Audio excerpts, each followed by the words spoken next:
Alright, listen up, cabbies. I got your assignments. Riga, 643. Wheeler, 148. Nardo, 804. And all of you. You need to join host HP and Father Malone as they examine one of the greatest sitcoms in television history, Taxi. In Night, Mr. Walters, a Taxi podcast. Banter, zero, like your boxing record. Night, Mr. Walters.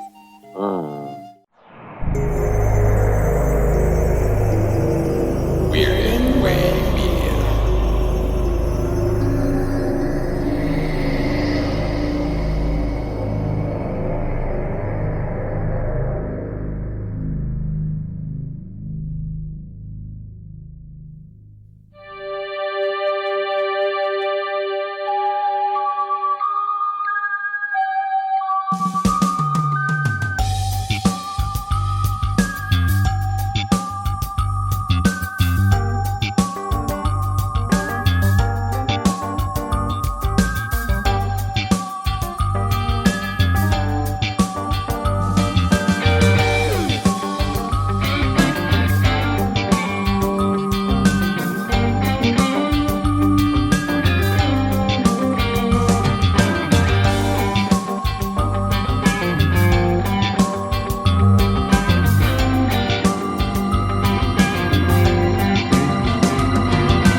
Welcome back to Midnight Viewing, the horror anthology podcast, where this season we're taking a look at George A. Romero's 1980s series, Tales from the Darkside. Sharing the Midnight View with me are the projection booth's Mike White.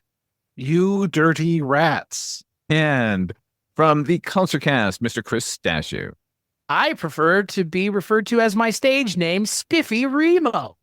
Coming right up. Tonight, we're looking at two episodes from season one. They are The Impressionist and Lifebomb. The Impressionist, Season 2, Episode 1. This originally aired on September the 26th, 1985. Written by, evidently, Darkside mainstay Haskell Barkin from a story by M. Coleman Easton.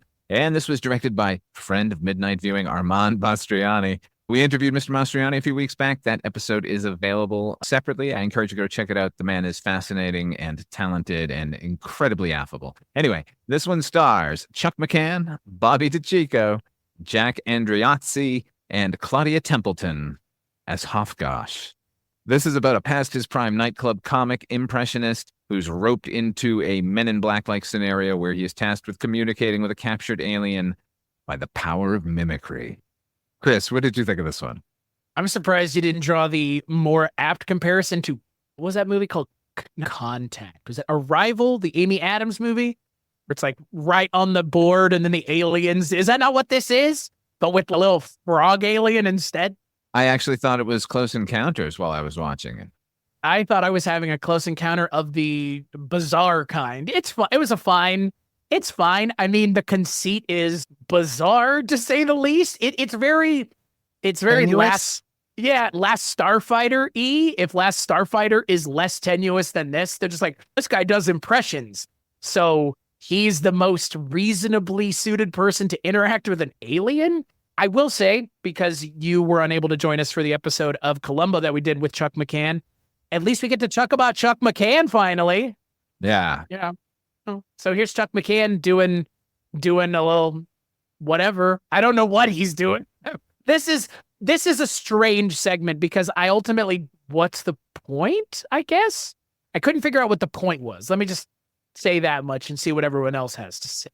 I felt more confused watching this than I did most Night Gallery episodes. Wow. Yeah, just that whole idea of the washed up comic / impressionist who gets recruited by, I'm guessing, the army or some sort of, Area 51 type guys. And then, come in, and because you're such a good impressionist, and is he impersonating the body movements and the language at the same time, or is it? That's part of the language. Theoretically, apparently, allegedly.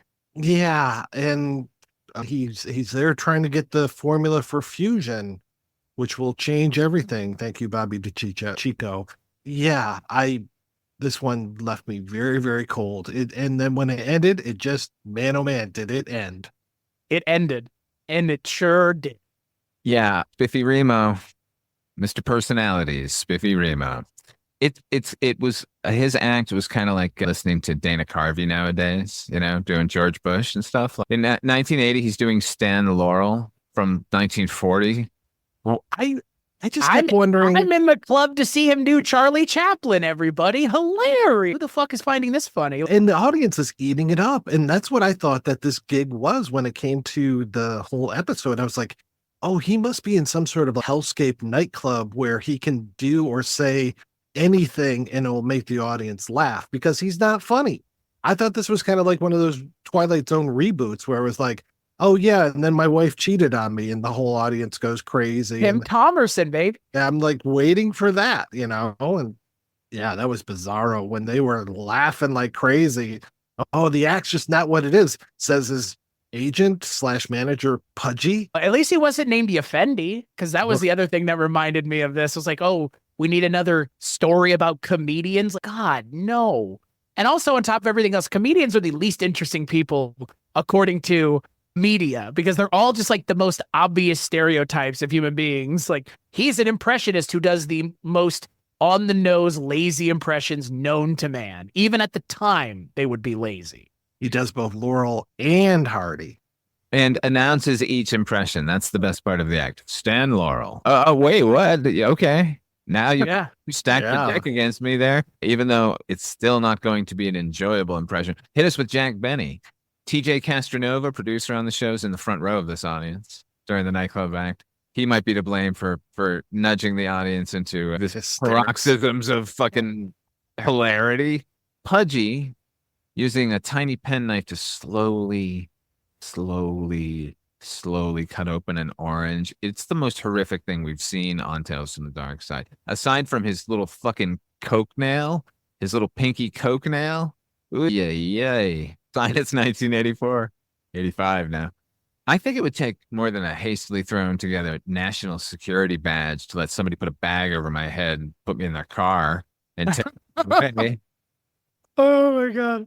And again, it's Chuck McCann, everybody. Our singular sole hope in this world is Chuck McCann.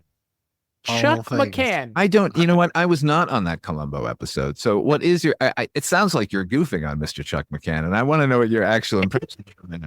I think Chuck McCann's hilarious. It's just, don't expect me to take him seriously in this episode, because like, our one singular hope for nuclear fusion is with Chuck McCann. It's in his goofy hands. So are you saying you do not buy him as a dramatic actor then? I don't buy him as I just don't buy the conceit of this episode. It has nothing to do with him as an actor. The conceit of this episode's goofy as fuck, is what I'm getting at. Yeah, I like the conceit of the episode. It's just that they put the wrong comic in here. They put in this, it shouldn't be a comic at all. It should be some actor or something. Right. It could be some other reason that this guy's really good at mimicking things other than he's been doing impressions of fucking Laurel and Hardy, He's the best. He's working at some shitty ass club too. It's like, this is the guy we want. Like, you're telling me this is who you're going to for impersonations? Like, what? Like a dialect coach on the phone, Now, early in the episode, when we get introduced to Bobby DeCicco, I wrote in my notes, what's wrong with Bobby DeCicco?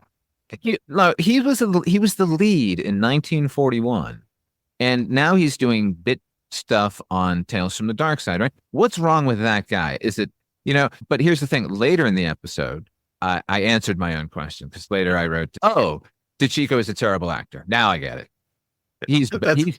He can't pull. He's doing this whispery sort of like high school drama kind of, I'm a scientist kind of a performance. I could not. We're supposed to take so much of this seriously. The trash bag monster, the Chuck McCann's old routines, them sort of wobbling around, looking at each other and murmuring. And on top of that, we got to deal with DeCicco. No, I reject thee. And Hofgosh. Don't forget Hofgosh.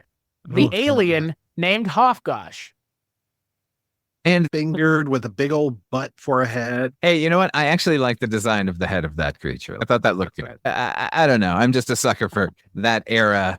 It was basically a mask. It wasn't a prosthetic or anything. Anyway, I like the cold weather blanket that is his outfit. The thing that you're supposed to keep in your car in case your car breaks down in a blizzard and you need to cover. It's like one of those metallic blankets. That's It's like, we joked a long time ago on Kolchak about, oh my God, look, there's no monster. We don't get to see it. It's invisible. This is why. This is the reason why shit's invisible in shows. Because when you see it, it's, oh God, it's just like a guy. It's just a guy in a mask. It's a guy in a really cheap looking mask. Actually, it's Lady. a woman this time, yeah. And Oh, she's sorry. doing all these weird body motion things. I'm just like, what is happening? It almost looks like Hafgosh is dancing at times. I'm like, what is happening? And then I'm like, if it was actually dancing, then maybe that would be a better form of communication, But That would They be great. communicate, yeah, communicate through interpretive dance. yes. Oh, it And wouldn't I have been have all of the embarrassing. information about it right here on this compact disc. Yeah, that was CD, everybody. It's a new technology. Mm-hmm. language and communication. I had to draw this inference from this episode, but language and communication are so important to this creature that if you get it wrong at all, it has to fucking smack you. Yeah. Yeah, It the makes you weird aware way- of it. Yeah. It's a weird, very surly alien, but yeah, not it's the most in between alien we've ever seen. It's not ET and it's not some monster trying to eat everybody, but it will smack you if you get out of line. Psychically smack you. It roots around in your brain for a little bit. And Chuck McCann's just cold sweat. Oh God. Oh no. And some of this was filmed in reverse too, and then played forward so much. Yeah. They love that here at Tales from the Dark Side, and it's always when somebody is jumping. We haven't seen reverse anything but somebody jumping onto something. It's really weird. I love that jumping of it, jumping backwards and then back again. I was like, this is just funny. It's just funny to look at. I can't take this seriously.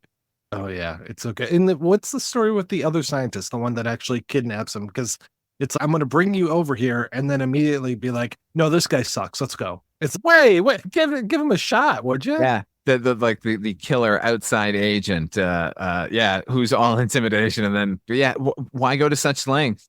I guess he was expecting him to just do it overnight, but it's been 3 weeks.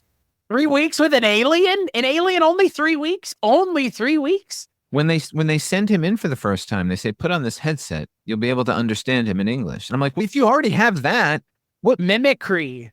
Charlie Chaplin did it. Remember Buster Keaton? It's in the age-old tradition. This is the bizarre conceit. It's a bizarre conceit. It's the strangest. you know, they would have just strapped the thing down and started. If it can communicate in English already, they would be torturing the thing, going, tell us about fusion. Brains. I want brains. I'm in pain. Strap it down and start taking the information by force. Yeah, that's what they would do. The U.S. government wouldn't ask a comedian to come help out. Just cut its fucking head off and start doing all sorts of experiments on it. The sounds that it made were quite off-putting. It is off-putting in general. The Like name alone is off-putting. Yes. Hofgosh? Hofgosh. Like hopscotch? Butterscotch? Mrs. Imelda Hay, what? Jimmy Hofgosh? By the end of this episode, it turned straight up surling. Like he's back at the club and he now realizes the meaningless of it all. And Pudge comes in. It's like Chuck McCann actually says, you don't get it, Pudge. You just don't get it. And then he goes, it's so fucking surling that I was expecting somebody to start singing If He's a Jolly Good Fellow as he goes out the door. As they hold hands and walk into the spaceship together. I have to say, I will say in that last segment, he walks out that door and then ends up on location. Yeah. And suddenly, no matter how shitty the rest of the episode was, it came alive. I mean, again, when we get to see a close-up of that alien again, and we get to see it tilt its head and attempt to emote, how do you think Glenn Hetrick would feel about this makeup? That's the question that I'm asking. Would he buy it? It's just, first thing he'd say is, open your mouth. Okay. Show me your tongue. All right, look at this fucking head shake. Can you turn? This is not original. Yeah, let me see your profile. You got any peripheral vision over here? Yeah, I like the hand. My favorite detail is the hand. That's just, there's nothing. It's just like a hand. It's like stick your fingers, all four of your fingers into this one thing and then your thumb off to the side. It's just, look, the show for the most part has a really high production value until it doesn't. This is one of those episodes where it's like, what was this just one of the ones that they were like, yeah, we tried. Now, I spoke to Robert Draper, the DP, one of the DPs on Tales from the Dark Side, and he told me that the mandate was to do noir lighting, so hard lighting or rather low lighting, which is quick. And that's most of the episodes of the first season are definitely adhere to that. But when I spoke to Armand Mastroianni, he said he was given no such directive. So they lit however they wanted if they could make their day, basically. No, I was gonna say, like, I would like to go back and rewatch the first season to compare it to this then, because I mean, I feel like we did say it in the first season a couple times. This looks rather set bound. I don't necessarily consider set bound to be noir lighting. That overlit is normally the way I look at set bound stuff. You can noir light something and make it look threadbare and just painted. You know, the lighting package itself doesn't save it, but what it does save twice now for Mr. Mastroianni is he created a UFO here at the end with just a lighting package, and back in that if the shoe fits, he created a circus tent basically with just lights. I love the guy. Those are little short film like moments that make me happy when we see these episodes. Even if everything that came before, and I'm sorry, Mr. Mastroianni, everything that came before was just suspect at best. It feels very set bound. I mean, ultimately, like this does. I mean, most of the episode takes place in being shot from high angles in like a square room, a gray square room. There's no way you could shoot those scientists breaking into applause when he's made the breakthrough with the fucking Hofgosh in the next room. It is so melodramatic and weird. It's sort of representative of the episode's sentiment overall. This is a weird. I don't understand this as a Tales from the Dark Side episode. What is this better suited? Like Amazing Stories? Like, yeah, there you go. Directed by Steven Spielberg, even? He already made this movie a few times. Yeah, pretty much. I don't know what it was about this series of episodes, but I really noticed the film rain during these 4 that we're going to be talking about, 2 now and 2 next week or next month. Whatever our schedule is now with this, it feels like you're releasing these every day now, even though we haven't recorded that many. But we're good through August still. Oh, fantastic. Yeah, but it just feels like I was seeing a lot of dirt on the film, and I'm just like, oh man, these are really rough looking at times. I was very surprised. Yeah, I wonder if that is some sort of, this is a new season now, so perhaps they're using new facilities. I'll find all that out basically. But yes, there is a definite change kind of overall about the approach to the segments here, to the episodes now, I think. Mm-hmm. I think they might have loosened up because the season 1 was a success. And makes sense. I think the most goofy thing about Chuck McCann is probably the hairdo, which I know, it's the 80s. He's an older man, but just always something about the way that he wore his hair would throw me. So I have absolutely nothing against Mr. McCann. I like him in quite a few things. I tried to interview him about Linda Lovelace for president because he plays a fairly substantial role in that. And of course, I love The Projectionist, though I haven't seen it since 92, so maybe I wouldn't like it as much now, but I remember really enjoying it. He's the best part of the episode. He's just horribly miscast. Yeah, but I will say that when they do go to that on-location shot, he steps out in the street, a car nearly hits him. That car nearly hits him. Like, Chuck McCann doing stunts for Tales from the Dark Side here. I was really hoping when the alien comes down and he's coming off the ship all waddling along, I was really hoping that Chuck McCann would start waddling his way towards Hofgosh, like, you came back. They're gonna go away together and live a happy life, Hofgosh and Chuck. Or what if it was the opposite and Hofgosh was like, what's going on? Just comes down. I picked up your language now. Yeah. All right. Lifebomb. This is season 2, episode 2. It aired originally on October the 6th, 1985. This one was written by Michael Cube McDowell from His Story. What are the odds that there are 2 writers effectively on staff at Tales from the Dark Side named Michael McDowell? It's really weird.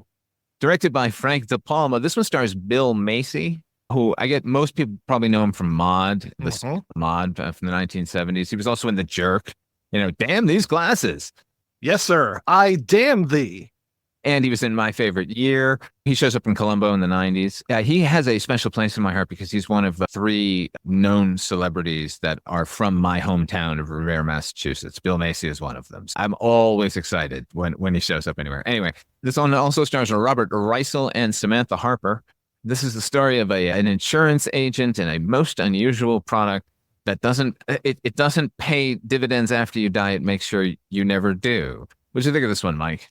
Man, oh man, it took me so long to figure out the bad part of this. I was just like, okay, yeah, cool. There's this goofy suit thing that pops out of your back and wraps you up and keeps you safe. And okay, I don't see any downside to this until he starts having heart attacks and coming back. And I really kind of wish that there had been more to that to show just, it took me almost until the very last minute of this episode to be like, he's doomed to live forever. Okay.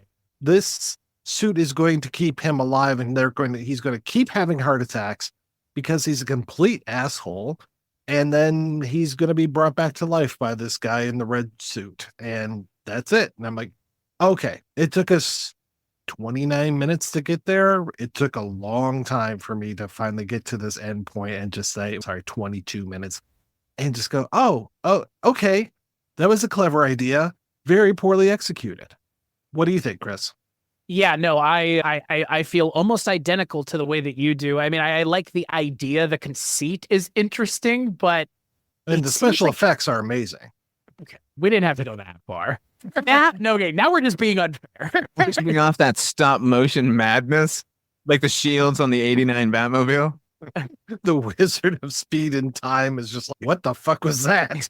There's a moment where the little thing is like cocooning the guy, and you can see that they didn't do a very good job of keeping the sheet on the bed in the same spot because the sheet in the bed's like moving around like crazy. I'm with you 100%. I mean, I think it's an interesting idea, but it's so poorly executed. And on top of everything else, the guy who's selling the product is using the product. So what incentive does he have to sell it to this guy?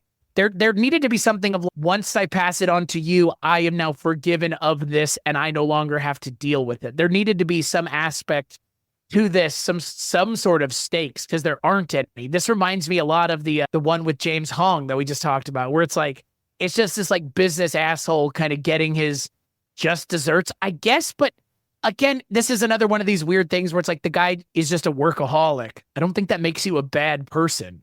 It just means that you're like not prioritizing certain things. It's like in all those 90s movies where, you know, okay, just for example, Jingle All the Way. It's like Arnold Schwarzenegger's a terrible dad in that movie because he works a lot.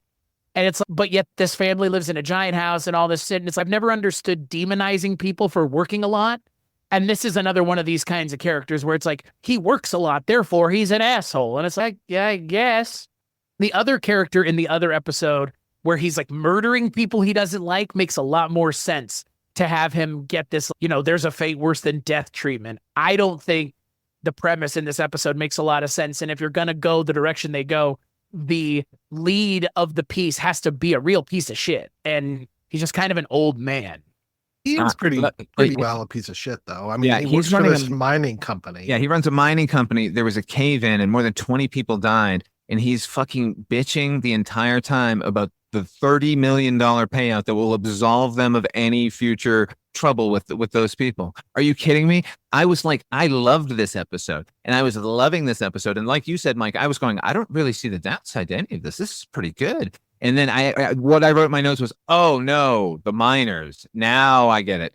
And that he's worse than that other guy. That other guy was just a caricature of Upson Pratt. This is a real guy running a corporation trying to fuck everyone out of every last dime.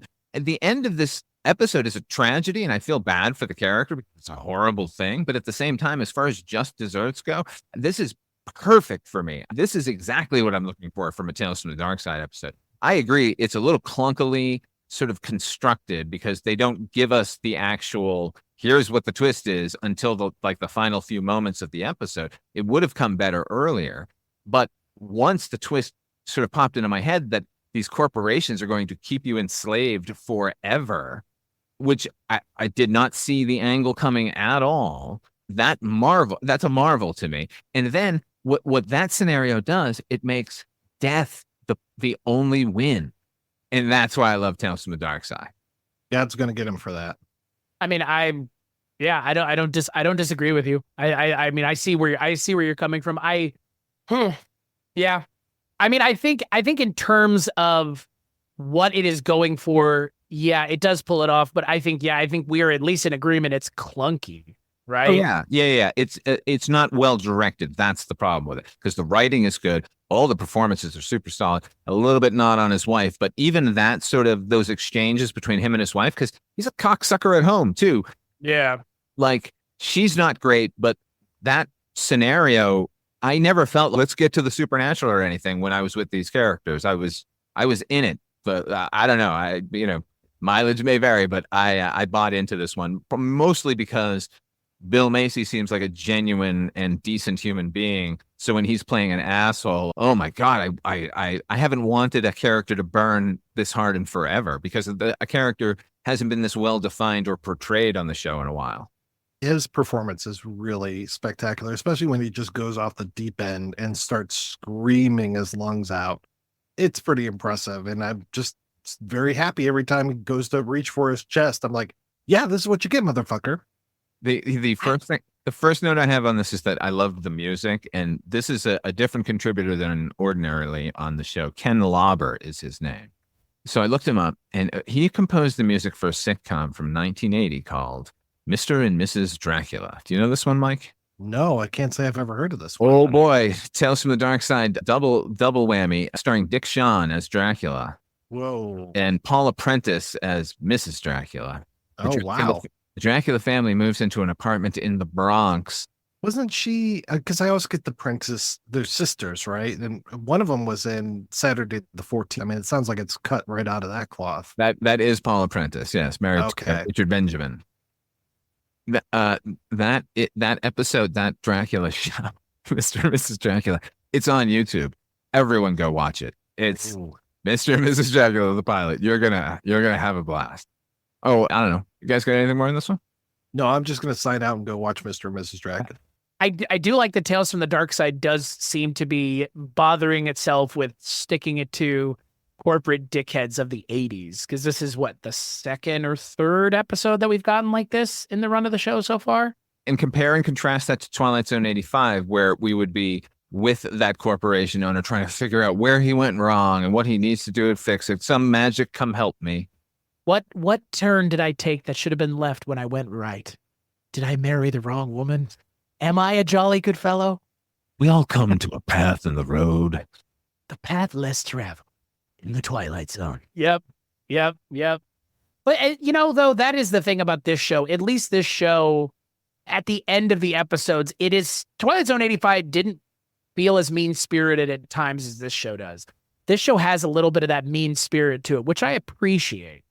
I mean, now that it's kind of continuing to do it, because towards the end of the last season, it started doing it a lot more, and I was like, oh man, where is it going? But now it's just like, it's sticking to it, which is fine by me. Give these assholes what they deserve, Frank. This show will kick you in the crotch if it has to. I appreciate that about it. All right. On the next episode of Midnight Viewing, we're going to be taking 2 more episodes from season 2. Those are Ring Around the Redhead and Parlor Floor Front. Until next time, what are you working on? Where can people find it, Mike White? Everything that I do is, I think this is going to get repetitive, but everything I do is over at weirdandwavy.com, including the show that I've been working on for over 13 years, the projection booth. And still as fresh as ever. Fresh as me after a long, hard day at the office in the mines. How about you, Chris? How about you, Chris? Yeah, same spiel, same place. weirdandwaymedia.com is where you can find everything that I work on other than Ranking on Bond, which can be found at patreon.com/projection booth or CultureCast, respectively. You, Father Malone. As for me, everything I do it for you. Listen, go over to weirdandwaymedia.com. Keep listening to Midnight Viewing. This show started off as a monthly, slowly worked its way up to a weekly, and now it is a twice weekly. Bi-weekly, is that the word? I don't know, but twice a week now, Midnight Viewing. Everybody's... Jesus, bro, what the fuck is... What's wrong with you? I don't know, but... You ramped it up a lot. Yeah, you went from bi-weekly every other week to the other definition of bi-weekly twice a week, which nobody uses, bro, other than you now. I don't know why I've done this, but if you want to give me a hand with any of that, head on over to patreon.com/Father Malone. You can subscribe to get episodes early, commercial free, and bonus episodes not available to the public. Thank you all for joining us here at Midnight Viewing. Until next time, try to enjoy the daylight. Midnight Viewing, the horror anthology podcast, is a proud member of Weirding Way Media. Our theme song was composed by HP with an assist from Donald Rubenstein and Erica Lindsay. If you want to hear these episodes early and commercial-free, become a patron over at patreon.com/FatherMalone. Not only are the episodes up early, but we have extended interviews and bonus podcasts where we spotlight the best episodes of horror anthologies from every series. But if you just like the show and want to help, please share it with your friends and give us a rating on your favorite podcatcher. Together we'll keep journeying through the places that are just as real, but not as brightly lit.